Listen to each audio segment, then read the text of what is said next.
Mind over Matter, where thought meets transformation. Tonight's guest is a former monast nun, TEDx speaker, and master of theology, Kimberly Braun. Her new book, Miracles in the Naked Light, unveils a sacred and radical path, building a monastery from the ground up, led by divine presence alone. Today, she invites us to question the very word, matter, and how it subtly reinforces separation in our spiritual lives. Get ready to dissolve the lines between body, soul, and source. Welcome to the show, Kimberly. It's an honor to have you. It is really great to be here. Thank you so much. Thanks for having me. Mhm. So, Kimberly, how did your experience as a nun shape your understanding of spiritual presence beyond the material? Well, uh, what it did for me is it built upon a really strong experience I was already having in my life that this world is much more than meets the eye. And living in monastic life amplified that experience that what we see with our physical eyes is just a slight glance at what creation is and what life is really about. But it didn't transcend the world in as much as it illumined the world.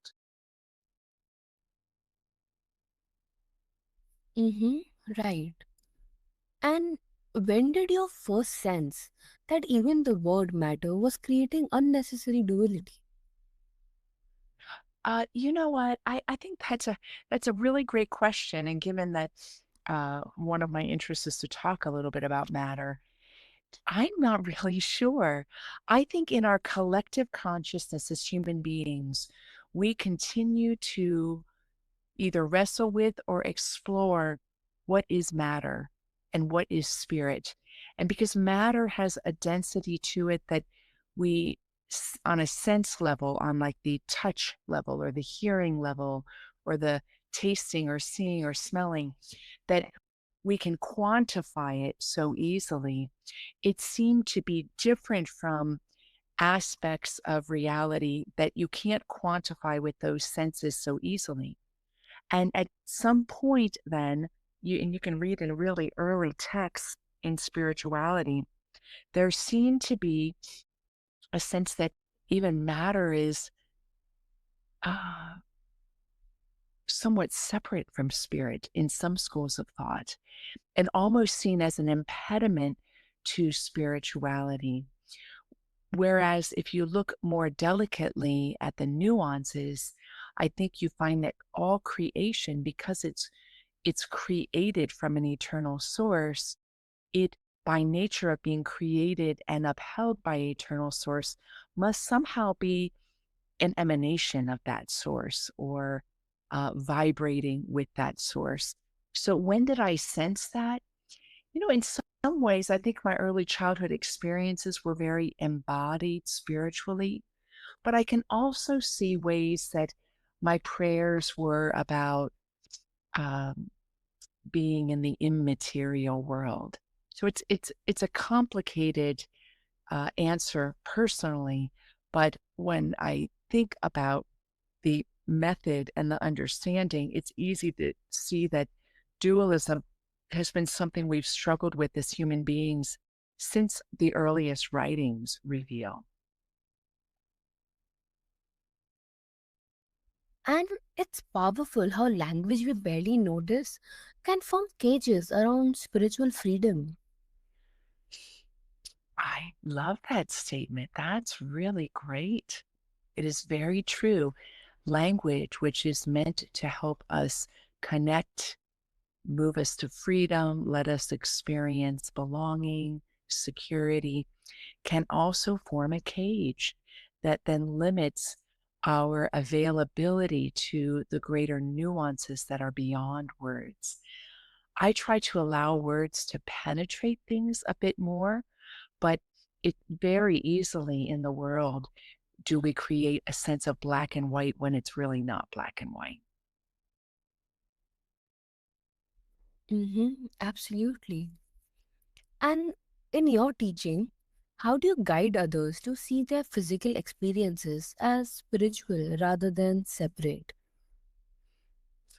Well, I've been doing it for many, many years, 25 years actively, and definitely my toolbox and my techniques and my practices have grown very vast. They're quite large in their breadth and depth.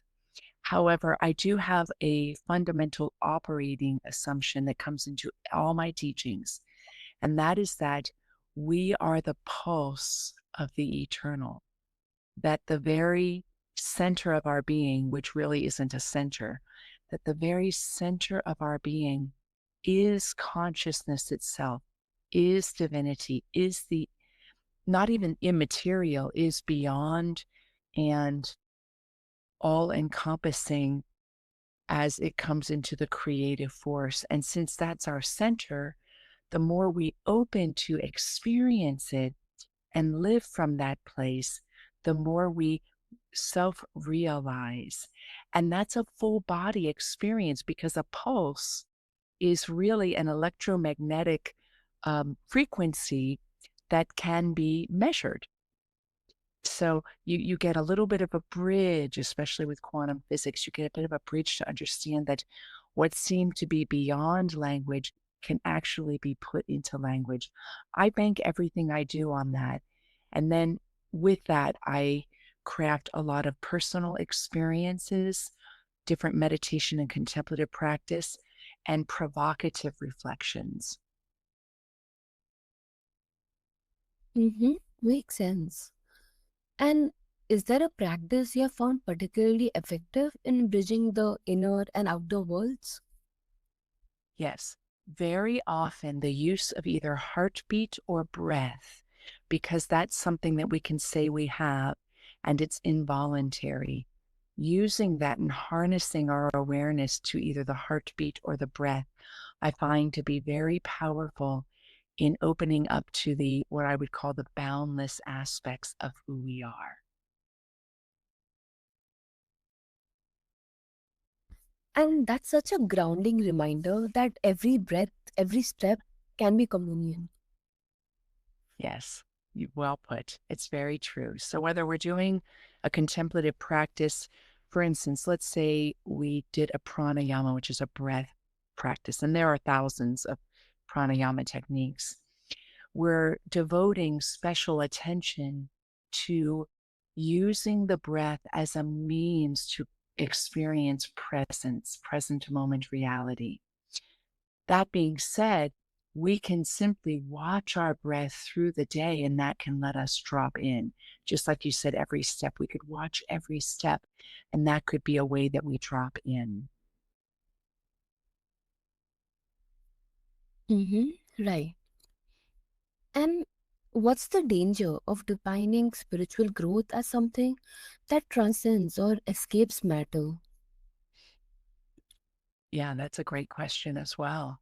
So, one risk that happens is disassociation. And disassociation is actually a psychological dysfunction. Disassociation is when we disconnect from ourselves and it leads to imbalance. It leads to poor health. It leads to destruction of inner peace, happiness, joy, and it could lead to behavior that is destructive as well. So, disassociation is one when we think that we can abide in spirituality without realizing that we are in body, in form. The second is we could bypass our reality.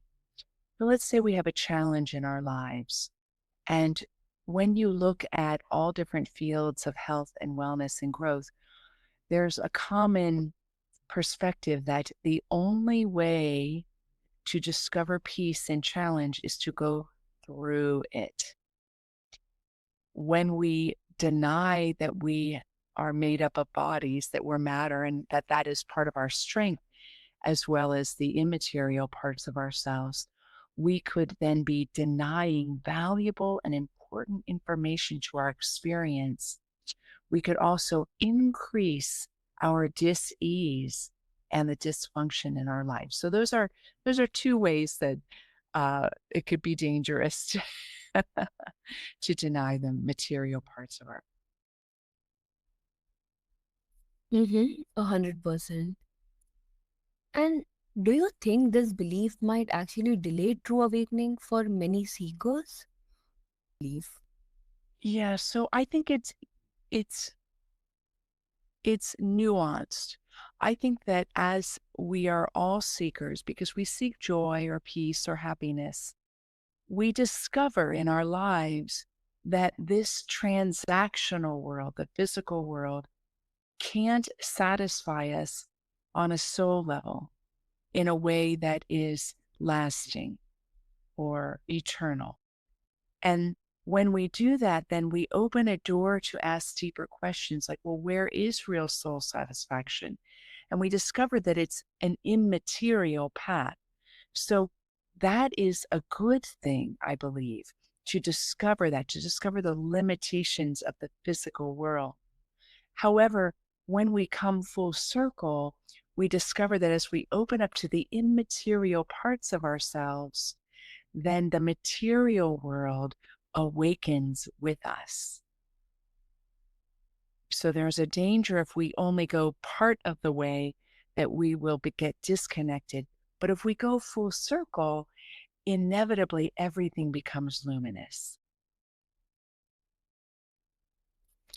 And sometimes the climb to higher realms keep us from the sacred right here under our feet.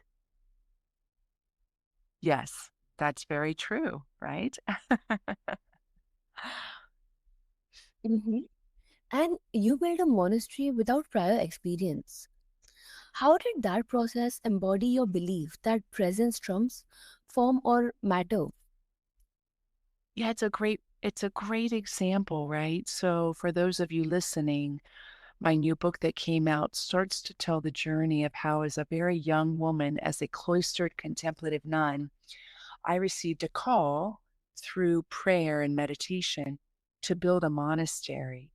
And I had no idea I was able to do that.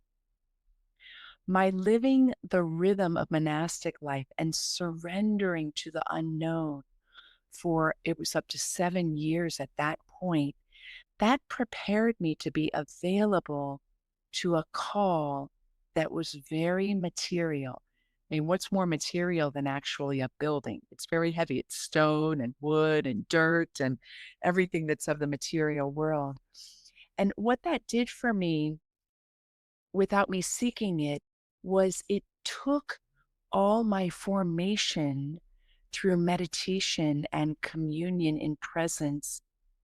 It took all of that and it applied it into a project that then showed that the project itself could be luminous when the motivation, when the anchor is the eternal. And in that as well, I found that I was illumined all the way along. Everything I needed to know, I I it was given to me instantly.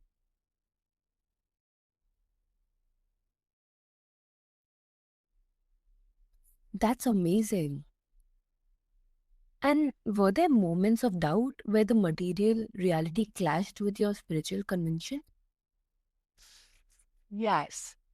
The doubt came less from the project and its flow and more from the the challenges that came with some of the people involved.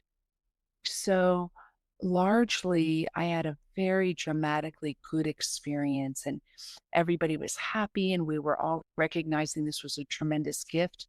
But whenever something great happens, it shines a light on what is hidden from the eye. And there were two things that came forward that were darker, if you will. There was jealousy and suspicion by members of the local community, and there was internal challenges in my religious community. So, in the face of some of that, the interpersonal relationships, I had moments of doubting why I was doing what I was doing. I really had to wonder because here I was pouring my whole self out in such trust and surrender.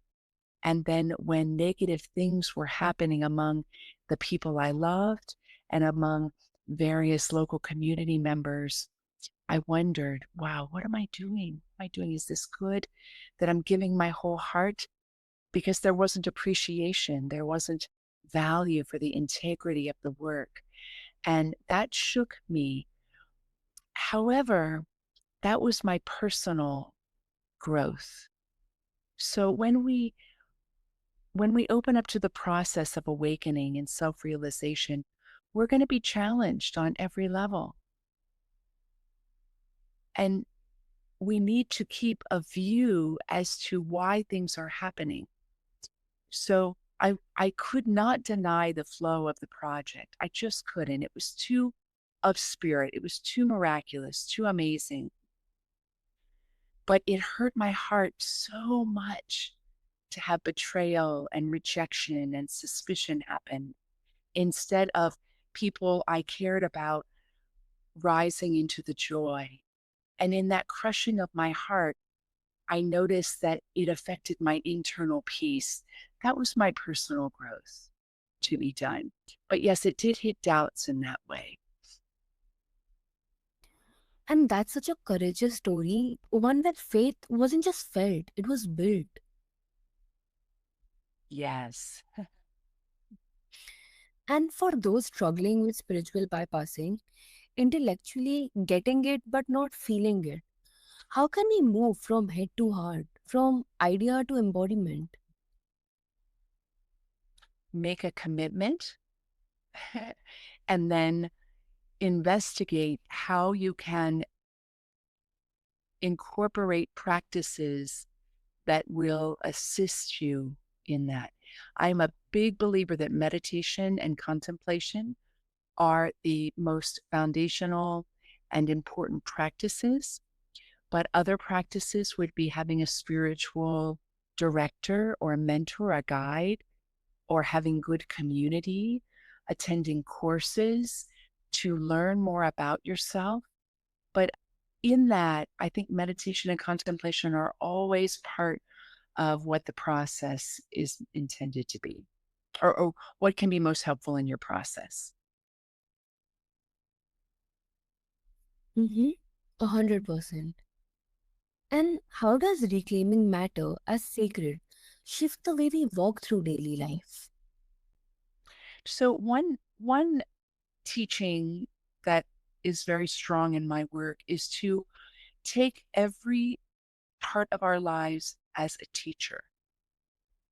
So let's say you opened your eyes in the morning and you offered gratitude for all that you would learn and explore during the day. And then you made a commitment to let everything be an instrument and a teacher of your divine being. That could frame every interaction. Oftentimes we get caught in the weeds of life and we get into the layers of tension and struggle. But if we framed it, what am I meant to learn today? How can I see the divine today? That could illumine us deeply. And that's just step by step, moment by moment, breath by breath. It's beautiful to think that every mundane moment is a miracle waiting to be noticed. I agree. I love the way you put that. Mhm. So, thank you, Kimberly Braun, to remind us that the word matter isn't just a noun, it's an invitation to live fully, to breathe deeply, and to see the divine not above us or beyond us, but within the very fabric of our lives. If you have been waiting for a sign to come home to your body, to presence, and to now, this is it. Until next time on Mind Over Matter, let your thoughts soften and your being speak.